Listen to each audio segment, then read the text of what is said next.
1840년대 초 영국 런던의 히치콕 로저스라고 하는 옷가게에서 점원으로 일하던 20살의 한 젊은이가 있었습니다. 그는 어느 날 고린도전서 15장 2절의 말씀을 읽고 큰 은혜를 받았습니다. 너희가 만일 내가 전한 그 말을 굳게 지키고 헛되이 믿지 아니하면 그로 말미암아 구원을 얻으리라. 이 말씀이 그 젊은이의 마음에 큰 감동을 주었습니다. 그는 나 같은 사람도 주님의 말씀을 굳게 지키면 귀하게 쓰임받을 수 있으리라, 그런 확신을 갖게 됩니다.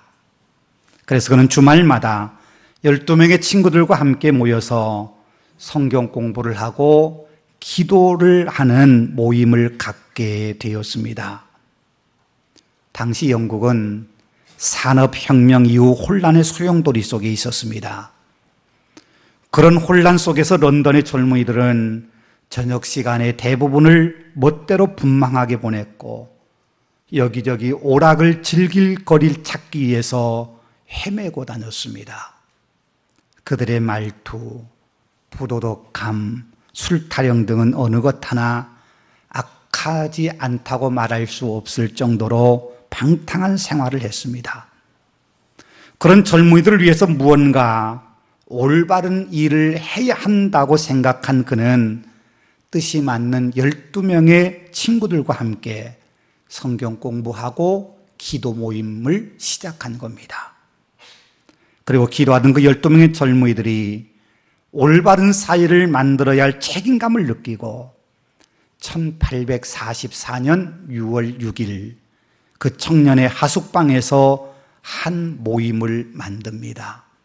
그 모임이 기독청년회라고 불리는 YMCA이고 그 모임을 주도했던 청년이 조지 윌리엄스입니다. 조지 윌리엄스는 16살 때 예수님을 만났고 그 후에 그는 세속에 물들지 않기 위해서 더 열심히 신앙적 노력을 했습니다. 그리고 매달 수입의 7%를 선교 헌금으로 드렸습니다. 그의 그런 헌신적인 노력 덕분에 YMCA 운동은 전 세계로 퍼져나갔고 11년 후인 1855년 프랑스 파리에서 YMCA 세계 총회가 창립되게 됩니다.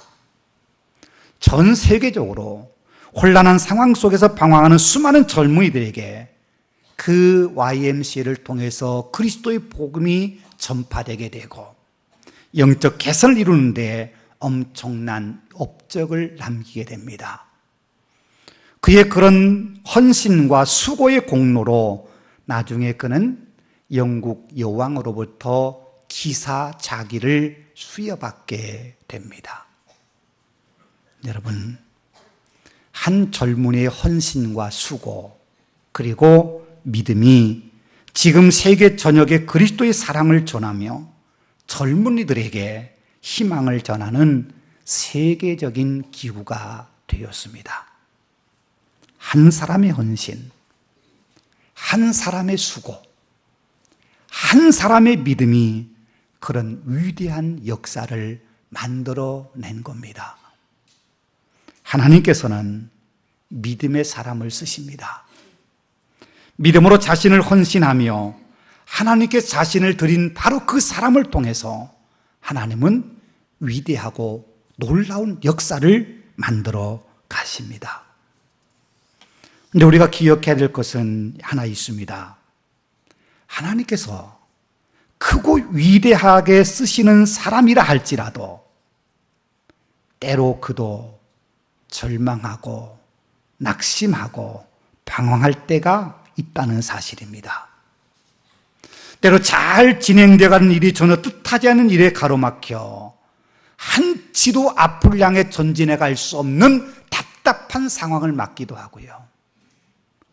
때로는 큰 일을 해서 열심히 달려가다가 건강을 잃기도 하고 그래서 낙심될 때도 있고요. 때로는 함께했던 좋은 동역자들과 서로 마음이 맞지 않아 함께 협력하여 앞을 향해 갈 수 없는 제자리 걸음할 수밖에 없는 답답함을 겪을 때도 있습니다. 우리가 상상할 수 없는 수없이 많은 일들 때문에 하나님의 사람들도 낙심하고 때로 좌절하고 때로 실망할 때가 있다는 겁니다. 그럼에도 그들이 큰 일을 감당할 수 있었던 것은 그렇게 낙심되고 힘든 절망의 상황에도 불구하고 그 상황에 굴복하지 않고 포기하고 그 자리에 계속 머물러 있지 않았기 때문이라는 겁니다. 우리가 잘 아는 것처럼 소위 성공했다고 하는 사람들, 그들 가운데 시련이나 실패를 경험하지 않고 오늘 그 자리에 오른 사람은 아무도 없습니다. 모든 성공한 사람들이 수없이 많은 실패와 실수를 경험했고 그 실패를 발판 삼아 성공이라고 하는 자리에 오를 수 있었습니다. 여러분, 믿음의 사람이라고 결코 다르지 않습니다. 우리가 훌륭한 믿음의 사람이라고 칭찬하는 사람들 역시 수없이 많은 시간들 속에서 실패하고 실수하고 때로는 답답함을 경험하며 살아왔습니다. 중요한 것은 그들이 그 실수의 자리, 실패의 자리에 계속 머물러 있지 않았다는 사실입니다. 실수와 실패를 딛고 다시 일어섰고 그 다시 믿음의 자리로 되돌아와 수고와 헌신을 아끼지 않았기 때문에 우리가 그들을 향하여 믿음의 위인들이라고 부를 수 있는 겁니다. 오늘 본문은 예수님의 제자인 베드로가 실패한 이야기입니다. 오늘 본문이 이렇게 시작됩니다. 예수님께서 제자들과 함께 빌립보 가이사라 지방에 이르렀을 때에 제자들에게 물으십니다. 사람들이 나를 누구라 하더냐? 제자들은 자기들이 듣는 대로 예수님께 말씀해 드립니다. 어떤 사람은 세례 요한이라고 하기도 하고요. 어떤 사람은 엘리야 선지라고 하기도 하고 어떤 사람은 예레미야나 다른 선지자이라고 합니다. 그래서 예수님이 다시 묻습니다. 너희는 나를 누구라 하느냐? 그때 베드로가 이렇게 대답합니다. 주는 그리스도시요 살아계신 하나님의 아들이시니이다. 그런 베드로의 대답을 들으신 예수님께서 너무너무 기뻐하셨습니다. 그리고 베드로에게 이렇게 칭찬해 주십니다. 요한의 아들 시몬아, 내가 복이 있도다. 이를 내게 알게 한 이는 혈육이 아니요 하늘에 계신 내 아버지시니라. 또 내가 내게 이르노니 너는 베드로라. 내가 이 반석 위에 내 교회를 세우리니 음부의 권세가 이기지 못하리라. 내가 천국 열쇠를 내게 주리니 내가 땅에서 무엇인지 매면 하늘에서도 매일 것이요 내가 땅에서 무엇이니 풀면 하늘에서도 풀리리라. 어마어마한 복을 약속하신 겁니다. 주님께서 그렇게 기뻐하시면서 베드로를 축복하신 이유가 있습니다. 지금까지 3년 동안 예수님께 제자들과 함께 복음을 전하셨고 복음을 그들에게 가르치셨고 복음을 보여주셨습니다. 기적을 행하시면서 예수님이 하나님의 아들이심을 증거하셨고 나타내셨습니다. 그런데 제자들은 여전히 예수님이 누구인지 알지 못했습니다. 그런데 베드로가 주는 그리스도시요 살아계신 하나님의 아들이십니다. 고백합니다. 그 짧은 간단한 고백은 예수님이 어떤 분인지, 예수님이 누구신지를 아주 정확하게 표현한 멋진 고백이었습니다. 이제 제자들은 예수님이 누구인지, 예수님이 어떤 분이신지 분명하게 알게 되었습니다. 그래서 예수님께 너무너무 기뻐하셔서 베드로에게 엄청난 축복을 약속하신 겁니다. 제자들이 비로소 예수님에 대해서 분명히 고백을 하자 드디어 예수님께서는 메시아이신 당신이 가셔야 할 길에 대한 이야기를 하십니다. 오늘 본문 21절입니다. 그때로부터 예수 그리스도께서 자기가 예루살렘에 올라가 장로들과 대장로과 서기관들에게 많은 고난을 받고 죽임을 당하고 제3일에 살아나야 할 것을 제자들에게 비로소 나타내시니 여기서 주목해볼 단어가 두 개가 있습니다. 이때로부터, 비로소라고 하는 단어입니다. 베드로의 고백을 들으신 예수님께서 이제 당신의 제자들이 당신이 누구인지를 알았다고 하는 걸 생각하시고 메시아이신 당신이 가셔야 될 그 길에 대해서, 고난의 길에 대해서 그때로부터 비로소 가르치기 시작하셨다는 겁니다. 그런데 다음에 문제가 생겼습니다. 예수님께서 메시아의 길이 고난의 길이요 죽음의 길이요 3일 만에 부활하시는 그 길이라고 말씀하시자 다시금 베드로가 나서서 예수님을 가로막습니다. 예수님께 죽으신다고 하는 게 말도 안 된다고 예수님을 가로막은 겁니다. 우리 성경에는 분명히 나타나 있지 않습니다만 22절에 베드로가 그렇게 그 이름을 써 있는데 그 이름 앞에 정관사가 붙어 있습니다. 그 베드로가 그 말입니다. 주는 그리스도 살아계신 하나님의 아들이십니다고 멋진 신앙 고백했던 바로 그 베드로가 지금 주님의 앞을 가로막고 있는 겁니다. 또 예수님께 예수님을 붙들고 항변했다고 하는 말은 예수님을 책망했다는 말입니다. 예수님께서 고난받으시고 죽임당하실 거라고 말씀하시자 제발 그런 생각하지 마세요. 그렇게 청원한 것이 아니라 그딴 생각 추호도 하지 말라고.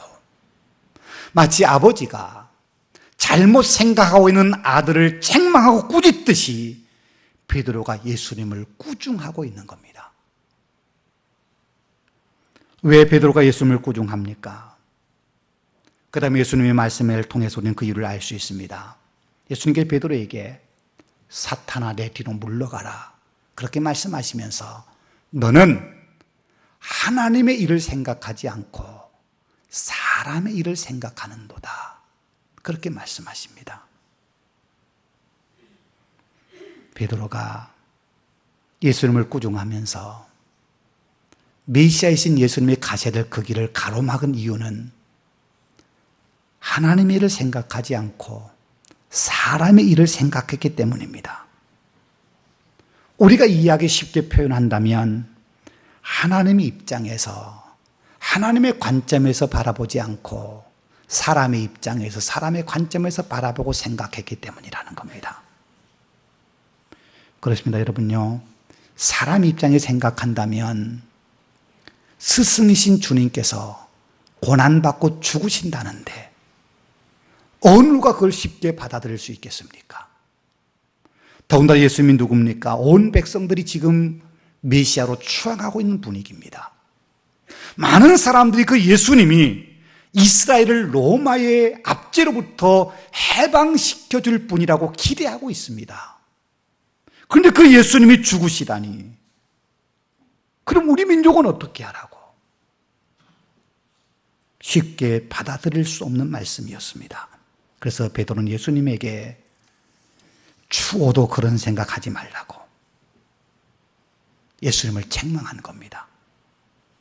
그것은 예수님이 잘못 생각한 거라고 그 고난의 길 가서는 안 된다고 말입니다. 그런데요, 그것은 전적으로 인간적인 생각이었습니다. 인간적인 생각으로는 맞는 말일지 모릅니다. 그런데 하나님의 생각은 우리 인간의 생각과 달랐습니다.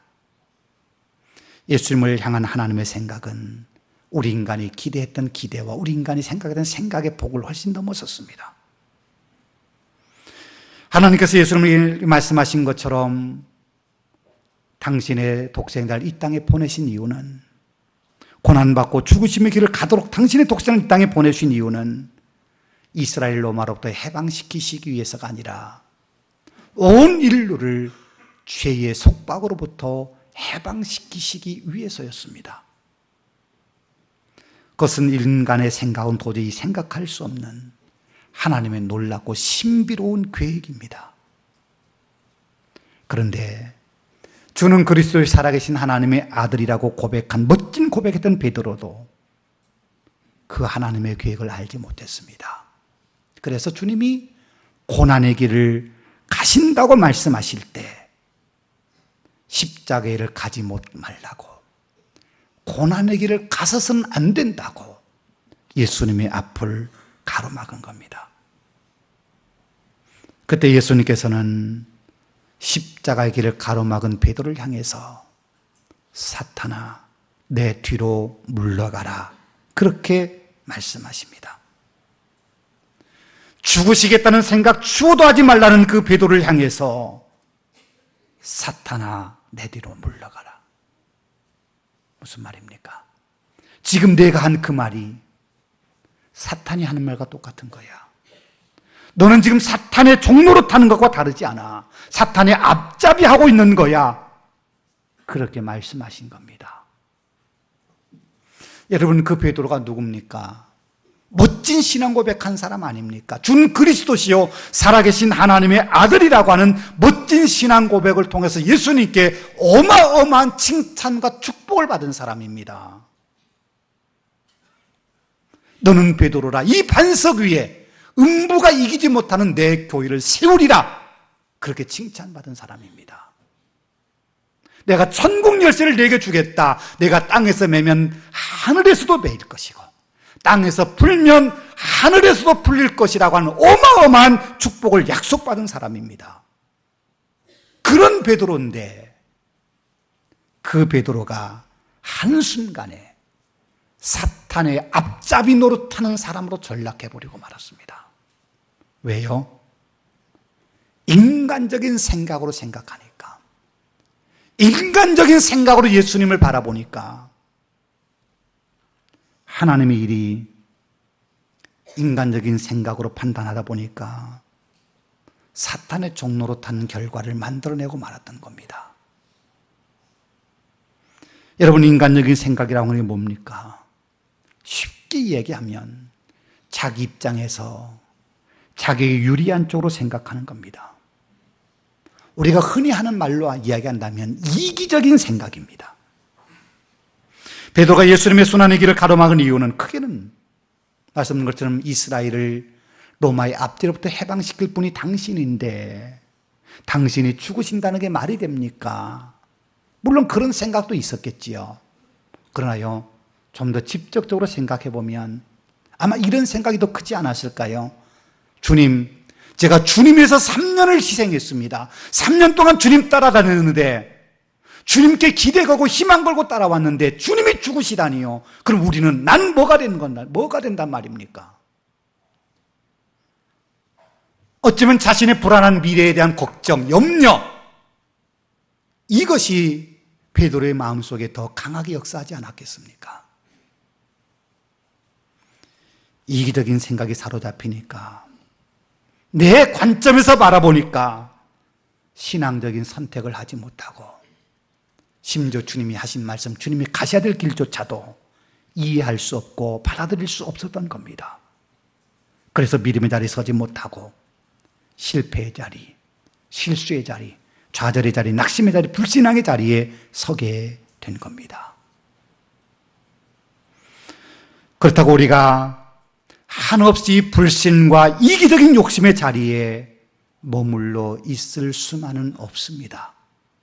우리에게는 여전히 살아계신 하나님이 계시기 때문입니다. 우리에게는 하나님께서 우리를 새롭게 회복시켜 주실 거라고 하는 분명한 믿음이 우리에게 있기 때문입니다. 한순간 실수할 수 있습니다. 그 실수로 인해서 큰 실패를 경험할 수도 있습니다. 그리고 너무너무 나약하고 초라한 우리의 모습에 내가 이것밖에 안 되나, 그런 생각이 한없이 작아진 우리의 모습에 실망할 수도 있습니다. 그러나요, 믿음의 사람은 거기서 끝나지 않습니다. 그 실수와 실패 순간에도 주님은 여전히 우리와 함께 하시고 우리를 이끌으심을 우리가 믿고 알고 있기 때문입니다. 오늘 본문에서 예수님께서 실패한 베드로를 다시 이렇게 세워준 말씀을 하십니다. 인간적인 생각에 사로잡혀 이기적인 선택으로 인해서 큰 실수하고 실패했던 베드로에게 주님은 그렇게 말씀하십니다. 자기를 부인하고 자기 십자가를 지고 나를 따라와라. 너 같은 놈 필요 없어. 사탄의 종로로 타고 사탄의 앞잡이한 너 같은 놈 필요 없어. 그렇게 말씀하지 않으십니다. 실패한 못난 베드로이지만 십자가 지고 나를 따라와야 될 너는 여전히 내 제자야. 너는 여전히 내 사람이야. 그렇게 말씀하고 계신 겁니다. 그것이 실패의 자리에서 일어서는 방법이고 다시금 실패 자리로 되돌아가지 않게 하는 우리 주님의 사랑의 방법입니다.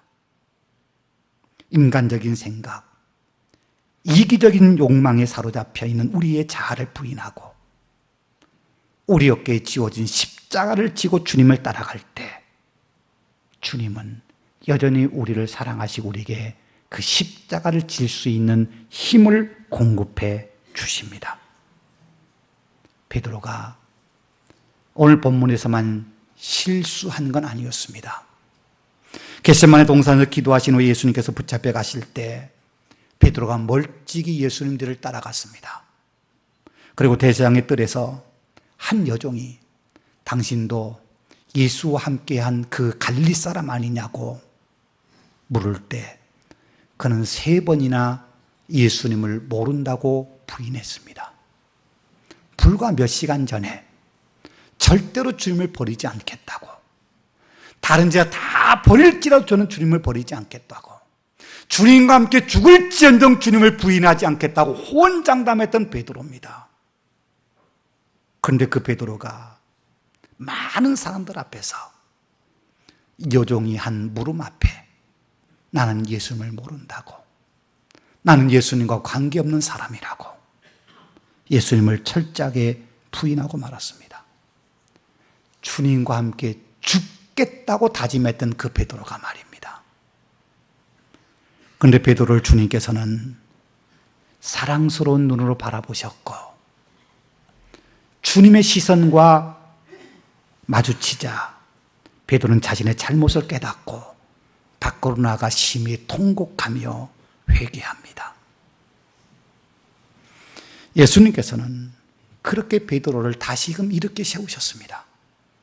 성경에 기록된 베드로의 모습을 보면 어떻게 이런 사람이 예수님의 제자라고 말할 수 있을까? 그런 생각이 들 정도로 너무나도 자주 실수하고 실패했던 베드로입니다. 그런데 그런 베드로를 예수님께서는 늘 다시금 일으켜 세우셨고 그를 초대교회의 위대한 사도로 쓰셨습니다. 중요한 것은 우리가 실패 자리에 계속 앉아 있어서는 안 된다는 겁니다. 베드로는 자주 실패 자리에 있었지만 주님께서 그를 다시금 이렇게 세워주실 때 그는 실패 자리에서 다시금 믿음의 자리로 돌아왔습니다. 오늘 본문 이후 예수님께서는 베드로를 비롯한 3명의 자를 데리고 변화산에 올라가셨습니다. 그걸 변화산에서 놀랍도록 황홀하게 변화되신 그 모습을 베드로에게 보여주십니다. 하나님께서는 그 변화산에서 이는 내 사랑하는 아들이요 내 기뻐하는 자니 너희는 그의 말을 들으라 라는 하늘의 음성을 들려주십니다. 주님을 향해 멋진 신앙 고백했던 것처럼 그 주님 말씀 듣고 주님 따르라 그렇게 하늘로부터 음성이 들려진 겁니다. 실패한 베드로를 다시금 회복시켜 주시는 하나님의 음성입니다. 십자가를 앞에 두고 주님을 부인했던 그 베드로에게 부활하신 주님이 나타나셨습니다. 그리고 낙심하여 갈릴리 호수로 고기잡이 하러 가겠다고 갔던 베드로에게 우리 주님이 찾아가셔서 네가 나를 사랑하느냐 3번씩 물으시며 그 베드로를 회복시켜 주셨습니다. 그런 주님의 은혜 손길 아래 베드로가 회복되었습니다. 다시금 믿음의 자리로 돌아왔고 위대한 사도로 쓰임받게 되었습니다. 여러분, 우리가 때로 실수할 수 있습니다. 깊은 절망을 맛보는 실패를 경험할 수 있습니다. 그럴 때 우리를 회복시키시고 이렇게 세우시는 주님의 손길에 우리를 맡기고 다시금 믿음의 자리로 돌아와야 합니다. 그래야 우리가 여전히 믿음의 사람으로 살아가게 되고 그 믿음의 자리에서 주님의 도우심을 힘입어 승리하는 삶을 살 수 있게 됩니다. 교회력으로 지난 수요일이 우리 장로는 기도하신 것처럼 제의 수요일, 성의 수요일이었습니다. 그날부터 사순절이 시작됩니다. 사순절은 우리를 위해서 고난당하신 주님의 고난을 더 깊이 묵상하면서 십자가의 길을 가신 주님들을 따라가는 거룩한 절기입니다. 여러분, 주님이 고난당하신 이유가 뭡니까? 우리 때문 아닙니까? 우리의 연약함 때문입니다. 우리의 허물 때문에, 우리의 죄악 때문에 주님이 채찍을 맞으시고 우리 주님이 고난을 당하셨습니다. 우리 주님이 십자가 지셨고 십자가에서 죽으셨습니다.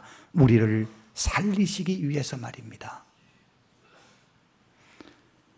주님은 지금도, 고난당하고 죽으신 주님은 지금도 우리를 사랑하십니다. 우리의 목숨까지 내어진 우리 주님은 지금도 우리를 사랑하십니다. 그 사랑은 지금도 유효합니다. 그 사랑 안에 사는 우리들이기에 때로는 실패 자리에 떨어진다 하더라도 거기에 안주해서는 안 됩니다. 다시금 믿음의 자리로 돌아와야 합니다. 때로는 우리가 잘못된 생각이나 욕망 때문에 실수할 수 있습니다. 그러나 그 자리에 머물러 있어서는 안 됩니다. 다시금 믿음의 자리로, 다시금 주님의 뒤를 따르는 제자의 자리로 돌아와야 합니다. 여러분, 지금 우리가 서 있는 자리가 어떤 자리입니까? 믿음의 자리입니까? 실패의 자리입니까? 실패의 자리에 너무 오래 앉아있지 마십시다. 다시금 회복시키시는 주님의 도우심을 힘입어 믿음의 자리로 돌아가십시다. 낙심의 자리에 너무 오랫동안 머물러 있지 마십시다.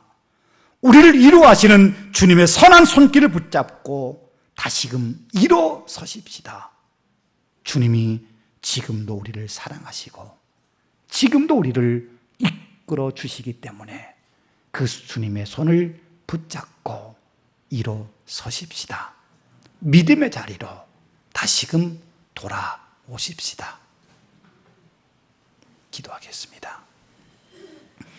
은혜가 풍성하신 아버지 하나님, 감사합니다. 멋진 신앙 고백을 했음에도 불구하고 인간적인 생각 때문에 주님 가셔야 될 그 길을 가로막고 사탄의 종로로 타는 것처럼 약해져 버리고 실패했던 베드로에게 다시금 믿음의 자리로 돌아오도록 이끄시는 우리 주님의 귀한 사랑이 오늘 또 우리와 함께함을 감사드립니다. 주님, 우리도 때로 우리의 잘못된 생각, 우리의 잘못된 욕망, 우리의 잘못된 그런 마음 때문에 믿음의 자리에 서지 못하고 실수하고 실패하고 절망하고 낙담의 자리에 서게 될 때 하나님, 지금도 사랑하시고 우리를 붙드시고 이끄시는 우리 주님의 손에 붙들린 바 되어서 절망의 자리에서 믿음의 자리로, 불신의 자리에서 신앙의 자리로, 실패의 자리에서 믿음의 승리자의 자리로 돌아올 수 있는 우리의 믿음, 우리의 신앙이 되게 하여 주옵소서. 예수님 이름으로 기도하옵나이다. 아멘.